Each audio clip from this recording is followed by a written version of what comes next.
Remember the weird Beta Arceus and Beta Giratina that were leaked recently? Well, something really bothered me about Beta Giratina, but after I looked into it, I have two interesting answers as to why it looks nothing like what we actually received, and perhaps the origins explained for Beta Arceus and Beta Giratina. As for Arceus, I might actually have something that would really explain how it looks, why it looks, and I have a little bit more depth to Arceus as well in its beta form. So sign in, sit right down, and get ready to discuss Beta Arceus and Beta Giratina and how they might be more linked to the Bible than you ever thought.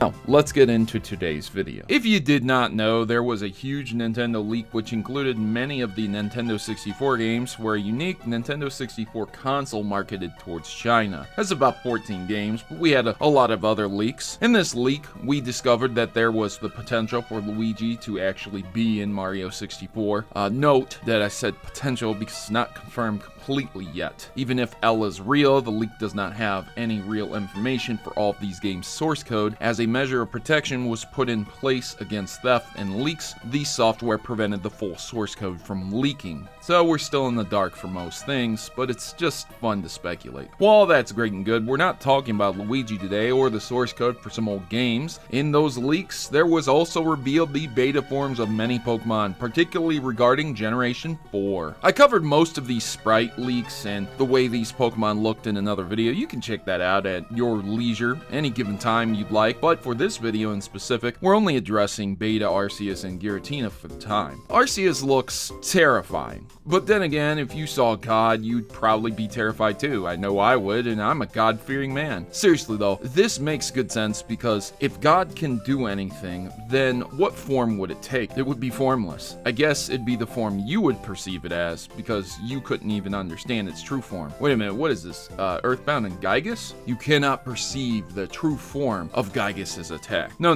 We've already linked Earthbound and Pokemon enough. Let's just go ahead and continue. Some people say this is a fitting form, and I somewhat agree with them. I think Arceus' final form that was released to us looked lame to me. It looked like a weird deer llama thing that stole Link's hat and made it a part of itself. Strange. Plus, something you probably didn't know is the beta form of Arceus also includes the color palette swap when the plates are attached to it, making the pure material of whatever plate is attached to it its form. So for example, there was a splash plate, right, for water type Pokemon, powers up water type moves, things like that, but it made Arceus water type. In this case, it would have made it pure water type, like actually made out of water. Courtesy of Dr. Lava for the explanation.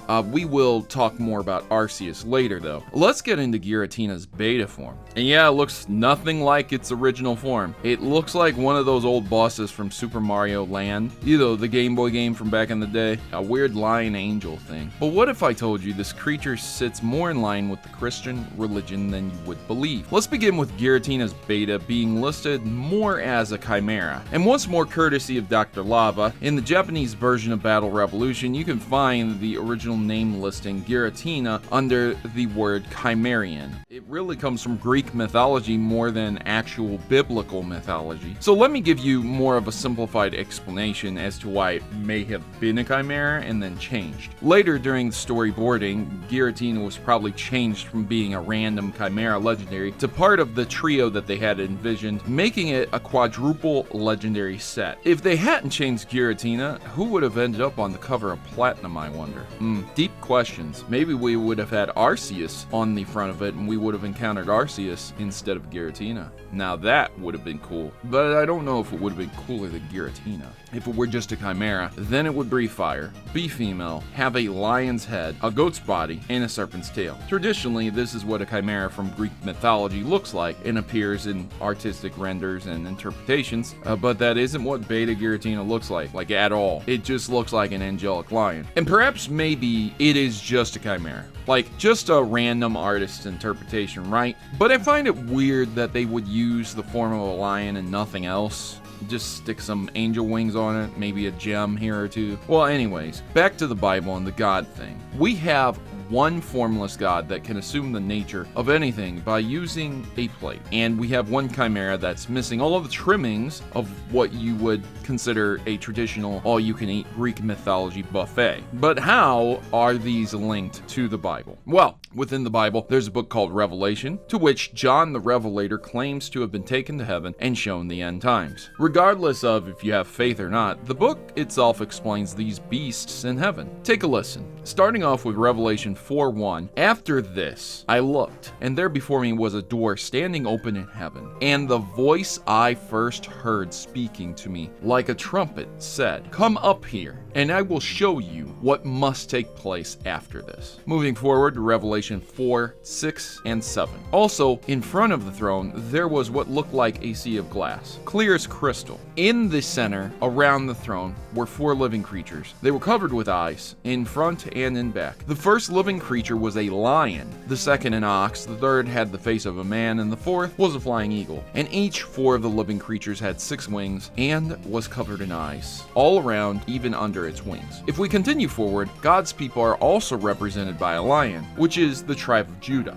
"Then one of the elders said to me, 'Do not weep. See, the Lion of the tribe of Judah, the root of David, has triumphed. He is able to open the scroll of the 7 seals.'" You know what? If you're lost, don't worry. Revelation is one of the strangest, if not one of the most difficult books to comprehend and read. The point we are extracting is the literal interpretation that there is an angelic lion creature sitting next to the throne of God. Does anybody notice this? I don't know how else more to put it bluntly, but Giratina is looking a lot like that lion. Minus the eyes. I do think that that would kind of throw off a Pokemon, just an eyeball monster. But hey, you know what? The Legend of Zelda: Link to the Past had an eyeball monster, and I guess that worked out, right? So did the Power Rangers. Seriously, eyeball monsters are a thing. Take one Arceus, god of all Pokemon, and one Giratina, Chimera Angel thing, and you got yourself the origins of both. But even so, there are some slight differences, so really, who knows? I find it coincidental that this god and this creature happen to also exist in modern Christianity as well, but also immensely coincidental that Giratina basically became the devil of the Pokemon world. If I really had to take a guess, I would say that the origins of Giratina were originally too obscure to anyone for them to understand, and so instead they changed it to something that most people would understand easier, especially for the Western market. And